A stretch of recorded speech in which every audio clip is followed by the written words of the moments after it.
So this is the iPhone 14 Pro Max, and this is my iPhone 14 Pro Max battery health after 8 months.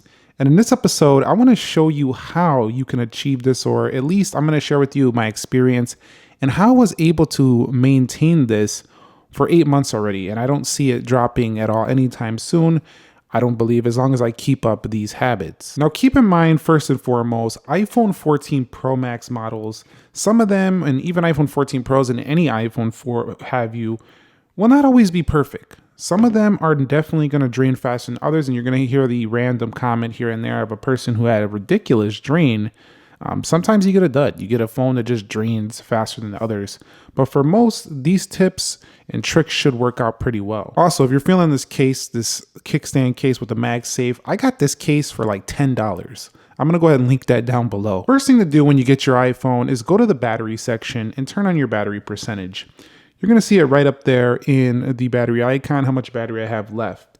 Now, I always pay attention to battery life, and the first thing I did was I made sure that I always made sure that this thing started charging before it goes below 40 and 50%. Now for this video, right after I'm done with this video, I'm throwing it on the charger. This is a habit I've maintained since I got this phone, and I think it's played into why my capacity is still at 100. Now the next thing I did was I go into settings, and in the battery section, so go down to battery and then go to battery health and charging. I immediately turned on optimized battery charging and clean energy charging. So if those aren't on by default in your iPhone, go ahead and turn those on. Now, the optimized battery charging will, to reduce battery aging, it learns your daily charging routine and it waits to finish charging past 80% until you need it. So it'll literally learn around the time you wake up, and then it'll like stop the charging and it'll charge it when you get closer to waking up, which is really good. Now, the clean energy charging in your region, your iPhone will try to reduce your carbon footprint by selectively charging lower carbon emission electricity is available. So just use the features Apple has enabled to try to help your battery. But you can see, like, when you're charging, you'll see it like start charging like around the time you're going to wake up a little bit more. And I definitely have quite a bit of screen time, and so definitely I've been using the heck out of this phone. And really, my average screen time idle is around 9 hours, 347 on the active screen time, but really just enable those features. You're going to be very happy you did, and I think you'll be able to save yourself some headache down the line of having to replace a battery. The next thing I don't do is I don't blast the brightness, guys. I mean, there is situations, and yes, I know you pay $1,000. I should be able to blast my brightness, Nick. What are you talking about? No, of course, go ahead and blast it when you feel necessary. But I'm saying that I don't blast it all the time because I know this wears my battery down. And for the majority of the day, I actually think the 14 Pro Max is too bright for indoors. I actually use reduced white point indoors a lot of the times. But honestly, I keep it around 50-60% during the day. And I also leave on auto brightness. So if you go down to accessibility, I really don't like how Apple has this buried all the way in accessibility. But I leave on auto brightness as well, because that will tweak the brightness to levels that keep the battery pretty healthy and also match the environment. So I do that. But I do find that having reduced white point on is necessary with these 14 Pro models because the phones are just too bright, I think, indoors. But yeah, definitely watch your brightness levels. You don't want to be blasting it all day long. Now, the next thing I don't do is I don't take my iPhone 14 Pro Max out into extreme temperatures. Now, this is not always, feasible for a lot of people. Like, they can't always avoid this depending on where you live, but I don't really like using this when it's like 100 degrees outside or it's like freezing cold. I typically use these at room temperature, whether it's in a controlled environment like a home or in a car, or even when I'm outside. I definitely use it if it gets quite warm, but I just don't use it in those extreme temperatures.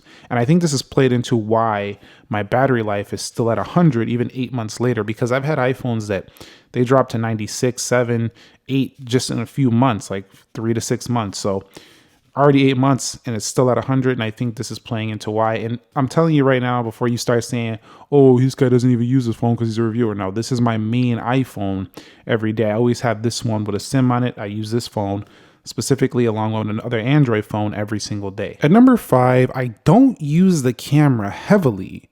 Now, there's a caveat to that. I don't use it heavy when I don't have a high battery percentage. And that doesn't mean that I won't use it if I need to when the battery's low, but I typically like to keep my battery at a high percentage if I know I'm going out to do video in 4K, vlogging, or anything like where I'm using action mode.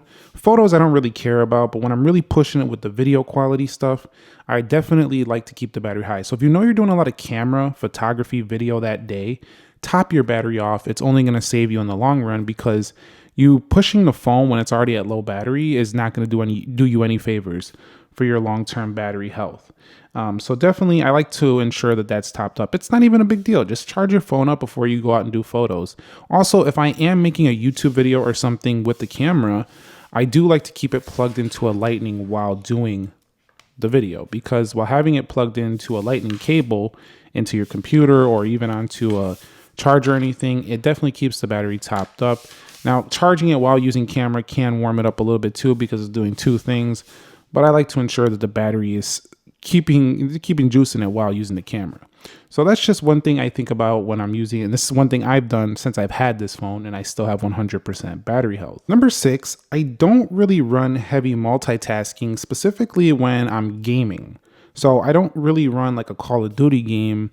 If I'm playing a game, I'm playing a game. I'm not going to be playing a game and then hopping out of here and checking the weather and then open another app and then, taking a photo at the same time. This stuff really heats the phone up, and I know this is the case because of all the speed tests I've done. When I do speed tests and I'm opening up 1,000 apps at once, and I'm hopping between things, or at management, running a benchmark, like these phones heat up. So you don't really feel it too much again with a case, but most phones, if you're heavily multitasking with them, they will heat up, and I'm trying to avoid things that heat up the battery because I don't want to drain my capacity. So if I'm playing a game, I'm playing a game, and that's what it is. I'm just playing the game. If I'm browsing the web, I'm just browsing the web. That's what it is. I pop between a few basic apps. That's what it is. I'm just not really, always heavily multitasking, and there's no real true multitasking features on here. So I typically task switch, one app at a time, and I stay put in that app for a while, and then I go to the other one, and then we keep it moving. But I definitely don't, really demand a lot of this phone all the time, even though it does have the capabilities. And I have had situations where I have really pushed it, but it's not all the time. And besides, when you're pushing a bunch of apps at once, it just gets overwhelming on your mind anyway. Now, so far, we talked about a lot of behavioral things I've done, like different behaviors and actions I've taken to, create better battery life. But the next thing I did that is actually something you can do yourself, just go ahead and go into your general settings, go to background app refresh, go through all these apps. Now, I specifically went through all of these to see which ones I didn't want refreshing in the background. And as you add new apps, these will be automatically turned on. So you're going to have to go back and check. But definitely go through these and find out the ones you don't care if they're refreshing in the background. Now, what this means is that when you go back into the application, you're going to have to manually refresh it if it's a social media app or something like that, to go ahead and see what's fresh and current and things like of that sort. So definitely, keep in mind which apps you use heavily, and you don't want to be constantly manually refreshing. But this one I think has definitely saved my battery. I do this on pretty much all my iPhones. This next one is pretty big, and I think it's a huge reason why my iPhone is still at 108 months later. I'm constantly on Wi-Fi. I'm in the office, I'm creating videos, and then when I go out and about, I'm not really using a ton of mobile data, because when I go out and about, I'm specifically going out with a purpose, to go grab some food, to go grab, a phone for review, to go do some exercise. And I'm not on my phone 24/7 like that when I'm out and about. But if you're the type of road warrior or the person who's out and about all the time on the 5G, this is off. You're running that mobile data. You work on the go, which is a lot of people. This can definitely hurt battery life if it's on 5G all the time. But keep in mind, there is a way to help out there as well. So we go to cellular here, and then we scroll over here to cellular data options, go to cellular data options. Now you can use this mode right here, data mode, and you can use low data mode sometimes if you want to. If your battery is getting low throughout the day and you want to save some of the battery, you can go ahead and put on low, data mode. So definitely keep that in mind. It can definitely reduce the data usage and stuff like that. It will be slower, but it's not going to be has severe, using power on the phone. So I think myself and just using Wi-Fi a lot has really saved the battery life capacity on this phone. Not everybody's gonna be able to do that. Now, another thing I don't do, and this one is unavoidable for people who use GPS for their work, but I don't put the GPS in a hot car window. I've noticed that the phone actually dims itself, and you can even get a warning that the phone is getting too hot if you put the iPhone in a hot car window. Again, it's a heating thing. It's a heating issue. You don't want the phone getting too warm. iPhones like to operate at room temperatures the best.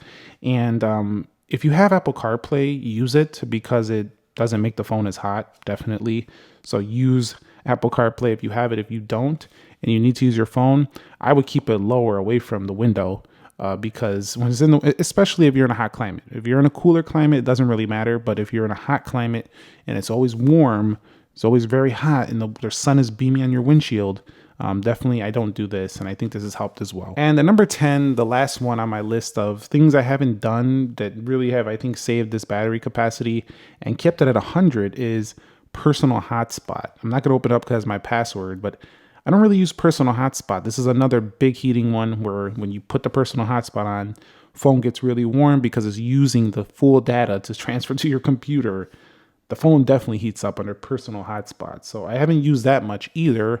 I tend to prefer Wi-Fi if at all available, which it usually is. And so in conclusion, my phone usage is definitely heavy. I use my phone every single day heavy. My iPhone 14 Pro Max doesn't make it past a full day. Now, I've said in my videos, you can go 2 days.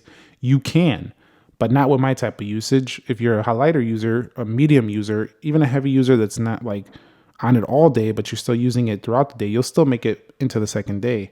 But you're not going to be super high in battery in that second day. So that's something I don't do.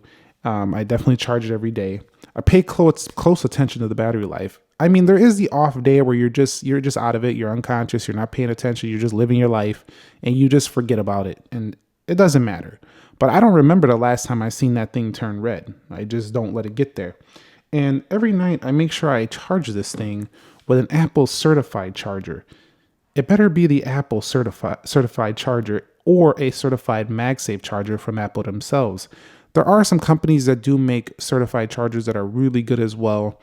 Some Anchor chargers I don't think would hurt it, but definitely I prefer using Apple product to the Apple product. I think it's safer for the battery. And that's about it. So I'm going to go ahead and put this thing on an Apple charger, and I'll catch you guys all in the very next episode. Thank you very much for watching, and if you found the video helpful, entertaining, informing, click the like button for me, and I'll catch you on the next one. Peace.